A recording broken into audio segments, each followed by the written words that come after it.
अस्सलाम वालेकुम। Urdu point sports roundup के साथ मैं हूं रज़ा जमशेद।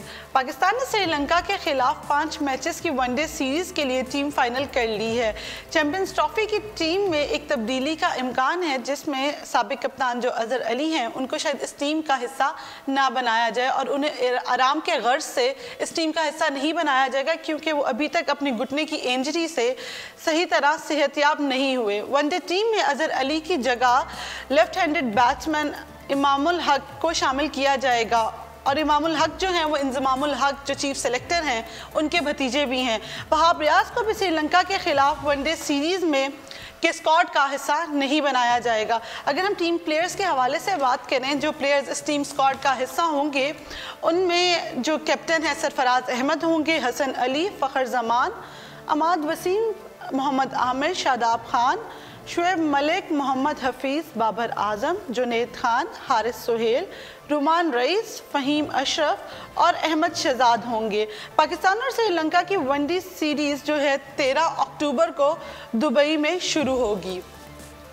अगली खबर की तरफ बढ़ते हैं। अगली खबर आपको देंगे पीएसएल के हवाले से। पीएसएल के 3rd एडिशन के लिए प्लेयर्स की ट्रेनिंग जो है वो मुकम्मल हो गई है और पीएसएल के 3rd एडिशन से पहले ही टीम फ्रेंचाइज में खासी तब्दीली देखी जा रही है। प्लेयर्स की रद्दोबदल हो रही है। प्लेयर्स की जो फ्रेंचाइज ऑनर्स हैं वो प्लेयर्स को रिलीज़ कर रहे हैं। इस हवाले से हम मज़ीद बात करेंगे। हमारे साथ कॉल पर एजाज शेख होंगे जो सीनियर स्पोर्ट्स जर्नलिस्ट हैं। उनसे जानेंगे इस हवाले से कि पीएसएल के 2 एडिशन जो थे उनमें तो टीम्स में कोई चेंजिंग्स हमें नहीं दिखाई दी, लेकिन जो 3rd एडिशन है उसमें इतनी चेंजिंग्स क्यों दिखाई दे रही? काफ़ी जो बड़े नाम हैं, जो बड़े प्लेयर्स हैं, उनको रिलीज़ किया जा रहा है, उनको टीम का हिस्सा नहीं बनाया जा रहा है। ऐसा क्यों हो रहा है? इसकी क्या वजूहात है? हमारे साथ कॉल पे एजाज शेख है। अस्सलाम वालेकुम एजाज।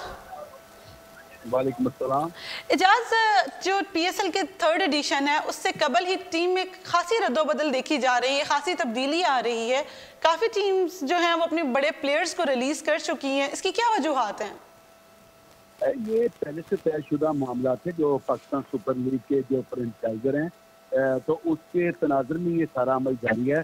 तो जो नए फैसले में है उसके मुताबिक तो यही है, कराची किंग्स और लाहौर कलंदर के दरमियान जो सुहेल खान और मोहम्मद रिजवान का जो तबादला हुआ है, इसके अलावा जो कोच मिकी आर्थर के जो मुंबई में अख्लाफात की जो खबरें आ रही थी, शायद उसी वजह से पेसर ने कराची किंग्स छोड़ दिया है और रिजवान को चेंज कर दिया। जी क्या कहना चाहते हैं? इजाज़, अगर हम बात करें बुम बुम के हवाले से शाहिद खान अफरीदी को, तो शाहिद खान अफरीदी को हमेशा पेशावर जुल्मी का हिस्सा माना गया और उनको उसी में देखने की लोगों के अंदर एक ख्वाहिश पैदा होती थी और वो पेशावर जुल्मी को सपोर्ट भी काफ़ी बुम बुम की वजह से करते थे।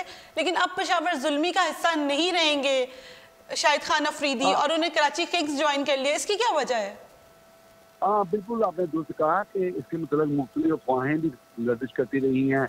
खबरें भी यही थी कि शायद जो उनके फ्रेंचाइजी के जो ऑनर हैं शाहिद अफरीदी, पहले तो लोग उनको शाहिद खान अफरीदी का रिश्तेदार समझते रहे, अफरीदी अजीज समझते रहे।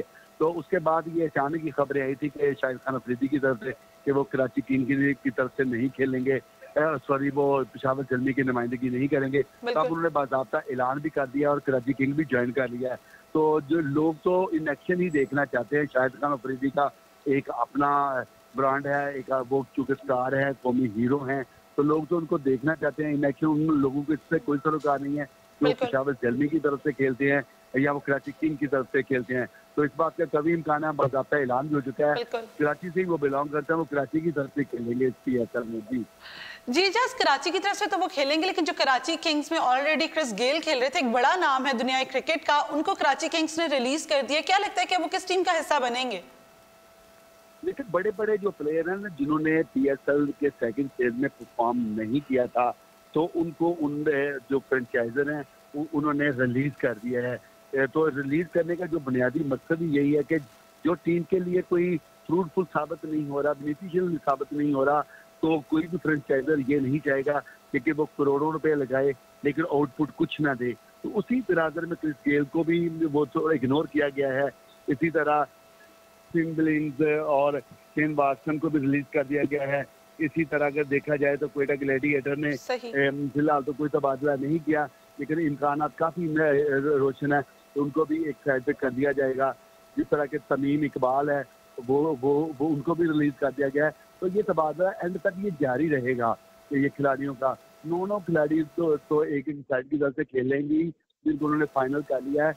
जब वो ये दोबारा PSL की ड्रॉपिंग होगी तो नए खिलाड़ी भी उसमें शामिल होंगे, तो इसलिए ये मामूलात का हिस्सा है। और ये पहले से तय था कि कौन सी फ्रेंचाइजर कहाँ तक वो अपने प्लेयर्स का तबादला कर सकेगी और किसको रख सकेगी और किसको नहीं रख सकेगी। और अक्सर ये भी देखने में आया, जो हमारी मालूमात हैं, वो फ्रेंचाइजर के बाहमी इत्तेफाक राय से ये तमाम मामला तय किए जा रहे हैं। अगर आप थोड़ा सा हमें गाइड करेंगे कि जो बाकी टीम्स हैं जिनमें लाहौर कलंदर्स आती है, जिसमें इस्लामाबाद यूनाइटेड आती है, इन दोनों टीम्स में कौन सी ऐसी बड़ी चेंजिंग्स दिखाई दे रही हैं? जिस तरह कि हम लाहौर कलंदर्स की बात करें तो उसमें अजहर अली अब लाहौर कलंदर का हिस्सा नहीं है। हाँ जी बिल्कुल, लाहौर कलंदर ने अजहर अली, ग्रांट इलियट और सुहेल तनवीर से किनारा कशी इख्तियार की है। ये तीनों प्लेयर जो खिलाड़ी हैं अब लाहौर कलंदर का हिस्सा नहीं होंगे, जबकि क्योंकि जिसन राय को भी उन्होंने इग्नोर कर दिया, जो क्योंकि वो भी मुकम्मल सीजन के लिए दस्तयाब नहीं थे। तो उनकी जगह तब सुनील नारायण, उमर अकमल, इनको प्लेटिनम कैटेगरी में रखा गया। इसी तरह जिस आपने इस्लामाबाद यूनाइटेड की बात की है, तो उन्होंने भी टिम बिलिंग्स और शेन वाटसन को रिलीज कर दिया है। और डोपिंग के इसमें जो पाबंदी का शिकार थे आंद्रे रसल, वो शिरकत नहीं कर सके थे गुज़श्ता बार। तो ये इस बात का इम्कान है कि वो अभी टीम का हिस्सा होंगे। जी इजाज़, क्या लगता है कि इन चेंजिंग्स के बाद टीम और स्ट्रांगली परफॉर्म करेगी? PSL के 3rd एडिशन में पिछले 2 एडिशन से हम बेहतर टीम्स देखेंगे फ्रेंचाइजीज की? ये देखें जी, हर एक का जो मतमा नज़र वो सिर्फ और सिर्फ ये है कि जो टीमें खेल रही हैं, जिसका मुल्तान सुल्तान नई टीम हुई है और उस समेत लाहौर कलंदर है या इस्लामाबाद यूनाइटेड या क्वेटा ग्लैडिएटर है, हर एक की जो फ्रेंचाइजर है उसकी यही ख्वाहिश है कि उसकी टीम खेले कम से कम और जीते, तो वो तो बहुत ही उनके लिए अच्छी बात होएगी। तो इसीलिए वो इसी तनासर में ये सोच रहे हैं कि जितने भी कोई हीरो साहब हैं, जो मरूफ क्रिकेटर हैं दुनिया भर के, उनकी खिदमात हासिल करें और उनसे इस्तेफादा करें, ताकि उनकी टीम जो PSL 3 का जो एडिशन है वो अपने नाम कर सके। ठीक है इजाज़, बहुत शुक्रिया आपके वक्त है, थैंक यू हमें अपडेट करने के लिए। जी नाज़रीन, तो हमारे साथ कॉल पे इजाज़ शेख मौजूद थे और उन्होंने हमें बताया कि PSL के 3rd एडिशन से पहले ही जो रद्दोबदल हो रही है उनमें उसकी क्या वजूहात है, और ये रद्दोबदल के बाद जो टीम PSL 3 का जो 3rd एडिशन है उसमें टीम्स कितना स्ट्रांगली परफॉर्म करेंगी या कितनी बेहतरी आएगी टीम फ्रेंचाइज में। और यहाँ पर मैं आपके साथ एक बहुत ही इंटरेस्टिंग सी न्यूज़ शेयर करूँगी, और वो न्यूज़ ये है क्रिकेट की दुनिया से कि क्रिकेट की दुनिया में अब मर्द अंपायर के बाद ख़वातीन अंपायर भी अपनी खिदमात देंगी, जिनमें आपको मैं बताती चलूं कि ऑस्ट्रेलिया की से ताल्लुक़ रखने वाली ये ख़वातीन है, औरत है जिसने ख़वातीन के लिए एक तरह से एक ट्रेंड सेट किया है कि मर्द के बाद अब ख़वातीन भी अंपायरिंग कर सकती हैं। संडे को न्यू साउथ वेल्स और ऑस्ट्रेलिया 11 के दरमियान डोमेस्टिक मैच में क्लेरी पोलोसेक नामी खातून जो हैं अंपायरिंग करेंगी।